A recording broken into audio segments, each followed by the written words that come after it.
Hello everyone, my name is Deepti Sharvastav and welcome to my channel Learn with Deepti. Here we are discussing class 9 maths NCERT and we are doing our chapter number 6 on lines and angles. So in our last video we completed exercise number 6.1. हमने exercise 6.1 complete करी थी जिसमें 6 questions थे. एक video में first 3 questions और जो last video था उसमें क्वेश्चन नंबर 4, 5 एंड 6 डिस्कस किए थे. आज जो है अब हम एक नई चीज डिस्कस कर रहे हैं. तो हमारा जो टॉपिक है वो है हमारा parallel lines and a transversal. अब पैरेलल लाइंस तो आपको पता ही है. Parallel lines are those which do not intersect each other. Parallel lines वो होती हैं जो कि चाहे आप कितना ही इधर दोनों साइड्स पे उसको प्रोड्यूस करिए वो इंटरसेक्ट नहीं होंगी, वो पैरेलल लाइंस बोली जाती हैं. और ट्रांसवर्सल क्या होता है? ट्रांसवर्सल इज अ लाइन, एक ऐसी लाइन जो कि दो या विच इज इंटरसेक्टिंग टू और मोर लाइंस एट डिस्टिंक्ट पॉइंट्स. एक ऐसी लाइन जो कि दो या यहाँ पे एक और लाइन बना दो, आप पैरेलल एक और बना दो, वो उसको कट करेगी एट द डिस्टिंक्ट पॉइंट, अलग अलग पॉइंट्स पे उसको इंटरसेक्ट करेगी. सो वो वाली लाइन को आप ट्रांसवर्सल बोलते हैं. तो यहाँ पर जो आपकी पैरेलल लाइंस है वो है M एंड N और जो ट्रांसवर्सल है वो ये आपकी L है. अब यहाँ पे जो कुछ एंगल्स फॉर्म होते हैं पहले हम उनको देख लेते हैं कि कौन से एंगल्स फॉर्म होते हैं और उनका क्या नेम दिया जाता है, क्योंकि उसी के ऊपर फिर आपकी थ्योरम्स आएंगी, एक्सियम आएगी. तो फर्स्ट ऑफ ऑल ये माइंड में क्लियर होना है कि वो एंगल्स कौन से होते हैं. तो एक होता है आपके, एक तो सिंपल है exterior angle. As the name suggest, exterior मतलब आउटर आप बोल सकते हो और इंटीरियर मतलब जो अंदर होता है. तो अब जो एक्सटीरियर एंगल्स हैं, अब अगर आप ये देखें बाहर की तरफ जो एंगल है, एंगल 1, एंगल 2, एंगल 7, एंगल 8, ये बाहर की तरफ है. ठीक है, ये हम अपनी समझने के लिए कर रहे हैं. और इंटीरियर एंगल्स ये जो आपके अंदर, इन दो के अंदर में 3 and 4 and 5 and 6. तो 1, 2, 7, 8 are the exterior angles and 3, 4, 5, 6 they are called as the interior angles. ठीक है, ये तो एक सिंपल सी बात हो गई. अब जो कुछ और टर्म्स आती हैं, एक आती है आपकी कॉरस्पॉन्डिंग एंगल्स. कि कॉरस्पॉन्डिंग एंगल्स कौन से होते हैं? तो कॉरस्पॉन्डिंग एंगल्स हैं आपके एंगल 1 एंड एंगल 5. एक तो ये पेयर हो गया कॉरस्पॉन्डिंग एंगल्स का, angle 1 and angle 5. Okay, angle 1 and angle 5 ये दोनों इस कॉरस्पॉन्डिंग पेयर हो गया. एक तो ये पेयर हो गया. एक हो गया आपका angle 2 and angle 6. Angle 2 and angle 6, 2 and 6 ये एक पेयर हो गया कॉरस्पॉन्डिंग एंगल्स का. एक पेयर है आपका एंगल 4 एंड एंगल 8 और एक पेयर आएगा आपका एंगल 3 एंड एंगल 7 का.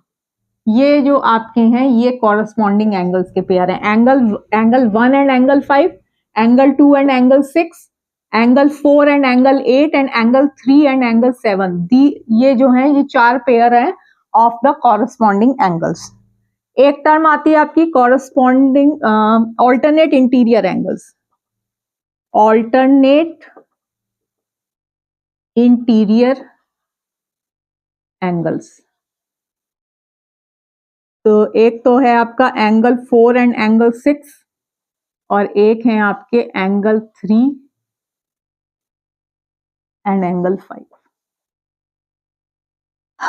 अब जो वर्ड तो देखिए, इंटीरियर एंगल्स तो आपके कौन कौन से थे? 3, 4, 5, 6 ही थे. ठीक है, तो इंटीरियर तो वही होंगे, उन्हीं 4 में से होंगे. अब ऑल्टरनेट करना है तो भाई ऑल्टरनेट मतलब कि सेम साइड के नहीं है. ठीक है, तो एंगल 3 और एंगल 5 ये दोनों different sides of the transversal है, तो ये ऑल्टरनेट इंटीरियर होगा. इसी तरह से एंगल 4 एंगल 6 हैं तो interior angle, but they are alternate because they are on the, ये इस साइड ट्रांसवर्सल के, ये इस साइड ट्रांसवर्सल के, इसलिए आप इसको बोल देते हैं alternate interior angles.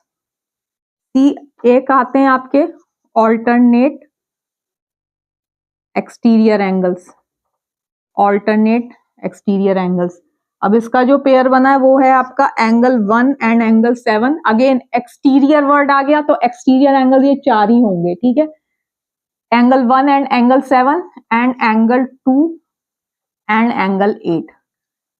Angle 1 and angle 7 they are on the different, अलग अलग साइड्स ऑफ ट्रांसवर्सल है, इसलिए ऑल्टरनेट होगा. एक्सटीरियर एंगल्स तो ये हैं angle 1 and angle 7. Same angle 2 and angle 8 they are the exterior angle, but again they are on the different sides of the transversal, इसलिए ये ऑल्टरनेट एक्सटीरियर एंगल्स बोले जाते हैं। और एक टर्म आती है आपकी interior angles, interior angles on same side of transversal, interior angles on same side of transversal. इसमें आ गए आपके एंगल 4 एंड एंगल 5 और आ गए आपके angle 3 and angle 6। Interior angles, again interior angles तो यही है 3, 4, 5, 6 and on the same side of transversal. तो 4 एंड 5 जो हैं they are on the same side, 3 and 6 जो हैं आपके they are on the same side. तो इनको आप बोल दे, इस पेयर को एंगल 4 एंड एंगल 5 को आप बोल दोगे interior angles on the same side of the transversal. Similarly, angle 3 and angle 6 are also called the interior angles on the same side of the transversal. तो interior angles on the same side of the transversal जो है, इनको कुछ और terms भी दिए गए। इन्होंने बोला consecutive interior angles, consecutive interior angles भी ये बोले जाते हैं। ठीक है, तो ये चीज आपकी हो गई।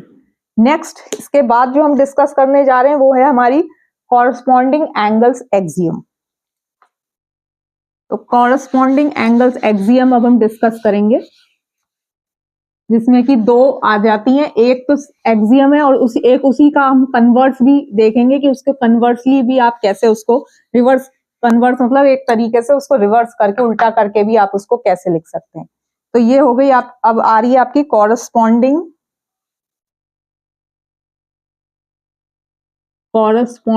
Angles axiom, corresponding angles axiom. इसमें आ रही है आपकी एक्सियम नंबर, एक तो है 6.3, एक्सियम नंबर 6.3 कि if a transversal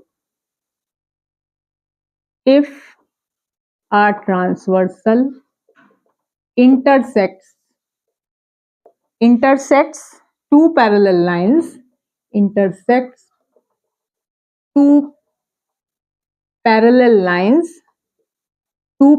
lines, then each pair of corresponding angle is equal.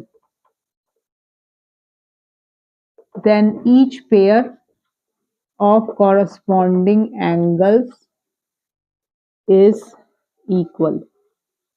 ये आपकी है एक्सियम नंबर 6.3, जिसको कि आप कॉरस्पॉन्डिंग एंगल्स एक्सियम भी कहते हैं। ये कहती है कि इफ अ ट्रांसवर्सल, अगर एक ट्रांसवर्सल जो है वो दो पैरेलल लाइंस को इंटरसेक्ट करती है, तो एक तो आप ये वाला जो डायग्राम हमने बनाया था 5, 6, इसको 7 लिख दीजिए, इसको 8 लिख दीजिए। तो then each pair of corresponding क्या है, angle 1 is equal to angle 5 और angle 2 is equal to angle 6, angle 4 is equal to angle 8 and angle 3 is equal to angle 7। ये है आपके कॉरस्पॉन्डिंग एंगल्स। तो ये एक आपकी एक्सियम है कि अगर कोई ट्रांसवर्सल दो पैरेलल लाइंस को इंटरसेक्ट करती है, देन ईच पेयर, जो भी पेयर्स बने हैं कॉरस्पॉन्डिंग एंगल्स के, दे आर इक्वल। तो ये आपकी कॉरस्पॉन्डिंग एंगल्स एक्सियम है। ठीक है, अब इसी का हम कन्वर्स करते हैं। इसी को अगर हम एक्सियम, एक और है axiom 6.4 which is the converse of axiom 6.3। अब आप इसका कन्वर्स कैसे लिखेंगे कि भाई अगर एक ट्रांसवर्सल जो है दो लाइंस को ऐसे इंटरसेक्ट करती है कि उनका जो कॉरस्पॉन्डिंग एंगल है वो इक्वल है, तो इसकी जो स्टेटमेंट है कि if a transversal intersects two lines in such a way that each pair of corresponding angles is equal, then क्या होगा, then the two lines are parallel। ये इसका कन्वर्स है। इसी का आपने उल्टा लिख दिया कि भाई, अब आपने ये नहीं कहा कि भाई वो दो पैरेलल लाइंस थी, आपने ये कहा कि एक ट्रांसवर्सल जो है वो इस तरीके से इंटरसेक्ट कर रही है दो लाइंस को, कि उसका जो भी कॉरस्पॉन्डिंग एंगल्स का जो पेयर है वो आपका अगर इक्वल हो जाता है तो वो दो लाइंस जो हैं वो पैरेलल कही जाएंगी। ठीक है, तो इसको वेरीफाई भी कर सकते हैं। वैसे जो भी आपके क्वेश्चंस आएंगे वो इनके बेसिस पे हैं कि भाई इसके अगर आपको ये पता होना चाहिए कि कॉरस्पॉन्डिंग एंगल्स का जो पेयर होता है वो इक्वल होता है, या फिर वो ये कहेंगे कि भाई अगर ये गिवन है कि कॉरस्पॉन्डिंग एंगल का पेयर इक्वल है तो आपको प्रूफ करना है कि that the two lines are parallel. तो ये आपको एक्सियम्स दी गई हैं।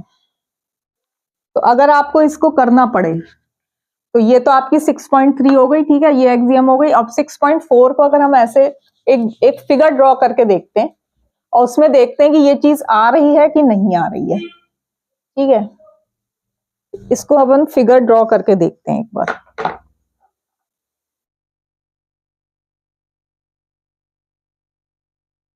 इसकी एक फिगर ड्रॉ करते हैं। एक आपने ये लाइन बना दी AD, ठीक है, और ये एक आपने बना, इसको एक draw line and mark points B and C। ठीक है, एक आपने ऐसे कर दिया, इस पे आपने B एंड C जो है वो एक B एंड C बना दिया। ठीक, अब आपने क्या बनाया, इस पे आपने एक एंगल बना दिया। एक लाइन थी AD, उस पे आपने B एंड C किया। अब आपने एक एक ऐसे एंगल बना दिया सच दैट क्या है कि आपका कॉरस्पॉन्डिंग एंगल का जो पेयर बनेगा वो इक्वल बने। एक आपने एंगल कंस्ट्रक्ट कर दिया ABQ और एक एंगल जो है वो कंस्ट्रक्ट कर दिया BCS सच दैट कि ये दोनों जो हैं ये इक्वल हैं। ठीक है, ये इनके क्या है भाई, एक ये लाइन बनाई आपने, आप इसको ऐसे देख लो, अगर इसको ये दो लाइंस हैं और ये एक ट्रांसवर्सल है तो ये दोनों कॉरस्पॉन्डिंग एंगल हैं। अब ये चीज आपको गिवन है कि ये दोनों इक्वल हैं, आपको ये प्रूव करना है कि ये जो अगर हम इसको एक्सटेंड कर दें, लाइन को इसको आपने एक्सटेंड कर दिया तो आपको ये प्रूव करना है कि ये जो दो लाइंस हैं they are parallel to each other. तो आपने इसको पहले तो एक पॉइंट दे दिया P और इसका आपने पॉइंट से, जैसा कि बुक में भी बताया गया है, उसको आपने पॉइंट दे दिया R। तो अब अगर इसको अगर आपके ये दो एंगल्स इक्वल हैं और अगर आप इनको ड्रॉ करेंगे तो आप देखेंगे कि ये दे will not intersect each other, ये दोनों इंटरसेक्ट नहीं करेंगी। ये दोनों आप कितना ही इधर प्रोड्यूस कर लो, दे विल नॉट बी। लेकिन कंडीशन यही है कि ये दोनों एंगल्स आपके इक्वल होने चाहिए। अगर ये दोनों एंगल्स इक्वल नहीं है, आप चलो अपन एक बार केस ये भी देखते हैं कि AD आपने 2 पॉइंट BC मार्क किए, ठीक है, एक तो आपने ऐसे कर दिया और एक आपने कुछ ऐसे कर दिया। अब इस केस में ये दोनों एंगल्स इक्वल नहीं होंगे तो ये डेफिनेटली कहीं ना कहीं जाके इंटरसेक्ट कर जाएंगी and there two lines will not be parallel. तो ये दो लाइंस पैरेलल आप तभी कहेंगे जब इनके कॉरस्पॉन्डिंग एंगल्स जो अगर आपने इक्वल मेजर के बनाए होंगे तो ही ये आप इनको एक्सटेंड करेंगे तो they will come out to be the parallel lines, otherwise they will not be parallel to each other. तो ये आ गया आपका ये आया आपका एक्सियम नंबर 6.1 6.4 आ गई कि if a transversal intersects two lines in such a way that each pair of corresponding angle is equal, then the two lines जो होंगी वो parallel to each other होंगी। ठीक है, लेकिन कंडीशन वही रहेगी कि ये दोनों आपके इक्वल एंगल्स बने होने चाहिए, तभी वो ऐसा होगा कि और ये आप देखेंगे कि और अगर आप इन दोनों से इनका एक परपेंडिकुलर डिस्टेंस बनाएंगे तो वो जो डिस्टेंस होगा ना वो एक कांस्टेंट डिस्टेंस होगा। पैरेलल लाइंस की अगर आप डेफिनेशन देखेंगे कि भाई किसी भी पॉइंट से आप परपेंडिकुलर डिस्टेंस होगा वो सेम रहेगा तभी वो पैरेलल, क्योंकि अगर वो परपेंडिकुलर जो चीज है, अगर आपने कुछ ऐसे लाइन बना दी, अब यहाँ पे परपेंडिकुलर यहाँ पे परपेंडिकुलर, ये तो कांस्टेंट नहीं है, तो दे विल बी इंटरसेक्टिंग। जब पैरेलल लाइंस होंगी तो किसी भी पॉइंट से आप अगर इसका यहाँ से ये जो परपेंडिकुलर डिस्टेंस है ये it will be constant everywhere, then only you will say that these two lines are parallel to each other. So आज हमने पैरेलल लाइंस एंड ट्रांसवर्सल के बारे में सीखा, वहां से हमने कितने एंगल्स फॉर्म हो सकते हैं, कॉरस्पॉन्डिंग एंगल है, alternate interior, same side of the transversal है, ये सब हमने देखा। और आपने axiom number 6.3 and axiom number 6.4 discuss करी है। So in our next question, in our next video we will be discussing some theorems, theorem 6.2, 6.3। तो उसमें जो है, उसमें आप ऑल्टरनेट इंटीरियर एंगल्स के बारे में देखेंगे, उनका रिलेशन क्या होता है हम वो देखेंगे, उस थ्योरम को हम प्रूफ करेंगे। जो भी हम थ्योरम्स डिस्कस करेंगे उनको हम प्रूफ करेंगे। यूजुअली एक्सियम्स में, एक्सियम्स जो क्या है वो आपके नोन फैक्ट्स हैं जिनको आप एक्सेप्ट कर लेते हैं, yes that they are true. और थ्योरम्स में आपको प्रूफ करना होता है, ठीक है। तो ये हमने ये यूक्लिड वाली जो ज्योमेट्री का चैप्टर किया था उसमें भी आप देख सकते हैं, विच आर एक्सेप्टेड कि भाई हाँ भाई ये चीज ऐसे होती है, तो आप उसको मान लेते हैं, assumptions को मान लेते हैं। तो ये आपने अभी कर लिया corresponding angle axiom. So in our next video we will be discussing theorem number 6.3, 6.2, 6.3, 6. They are all interrelated, तो हम उनको डिस्कस करेंगे। सो होप आपको मेरी वीडियो अच्छी लगी होगी। अगर अच्छी लगे तो प्लीज लाइक, शेयर और सब्सक्राइब जरूर करिएगा। Thank you so much.